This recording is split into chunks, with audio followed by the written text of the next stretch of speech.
Praise the Lord. கர்த்தருடைய பரிசுத்த நாமம் மகிமைப்படுவதாக. பாருங்க, கர்த்தருடைய வார்த்தை பொடியாய் சொல்லுகிறது. வெளிப்படுத்தின விசேஷம் 2வது அதிகாரத்துல 10வது வசனம்.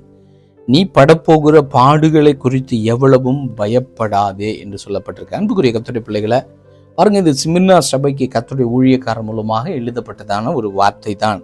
அந்த சிமிர்னா சபை ஜனங்களுக்குள்ள ஒரு பாடுகள் அப்படின்னு அவங்க வாழ்க்கையில அவர்கள் இயேசுவை அறிந்து கொண்டாங்க. முதல் நூற்றாண்டுல ஆண்டவர் மகிமையானவர், அற்புதம் செய்கிறவர் என்றெல்லாம் அவர்கள் விசுவாசித்து ஆண்டவராக இயேசுவை ஏற்றுக்கொண்டார்கள். ஆனால் அவருடைய வாழ்க்கையில உண்டானது என்ன அப்படி என்று சொன்னால் பாடுகள். அவங்களுடைய வாழ்க்கையில அளவுக்கு அதிகமான பாடுகள். இந்த பாடுகளை பார்த்து அநேகர் சோர்ந்து போனாங்க. பாடுகளை பார்த்து ஒருவேளை பயந்து, ஆண்டவரே ஏன் ஆண்டவரே நான் உம்மை ஏற்றுக்கொண்டேன், உம்மை ஏற்றுக்கொள்ளாமல் இருக்கும்போது இந்த இவ்வளோ பாடு இல்லையேன்னு சொல்லி அவர்கள் அன்னைக்கு அநேகர் சோர்ந்து போனாங்க. உண்மைதான்.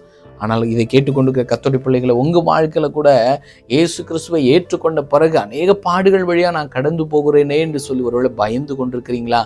ஆண்டவராக இயேசு கிறிஸ்து சொல்கிறார், பயப்படாத, நான் கல்வாரி சிலுவையில் ரத்தம் சிந்திருக்கிறேனே, உனக்காக நான் பாடுகள் வழியாய் கடந்து சென்றேனே, அந்த பாடுகளை நான் சீக்கிரமாக உன் வாழ்க்கையிலிருந்து மாற்றுவதற்கு நான் மாத்திரம்தான் உண்மையான தேவனாக இருக்கிறேன்.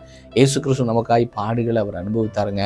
அவர் நமக்காய் கல்வாரி சிலுவையில் பாடுகள், எத்தனையோ பாடுகளை அனுபவித்தார். அந்த ஆண்டவரை இயேசுவை ஏற்றுக்கொள்ளும் போது ஏதோ ஆசீர்வாதம் மாத்திரமல்லங்க, அவர் மூலமாக அவருக்காக பாடுகளை நாம் சகிக்கும்படிக்காகத்தான் கர்த்தர் உங்களையும் என்னை அழைத்திருக்கிறார். அதனால பாடுகளில் என்ன செய்யுங்க, நீங்கள் சோர்ந்து போகாமல் ஆண்டவருக்காய் நிற்கும் போது ஆண்டவர் உங்களையும் என்னையும் மகிமையாய் பயன்படுத்தி அவருடைய வருகைக்காக அவரை நம்மை ஆயத்தப்படுத்துவது மாத்திரமல்ல, அந்த பாடுகளை மாற்றி ஆண்டவர் மகிமையாய் உங்களை ஆசீர்வதிப்பாராக. அவருடைய வருகைக்காக நாம் ஆயத்தப்படுவோம். அவர் சீக்கிரமாய் வரப்போகிறார். ஆமென்.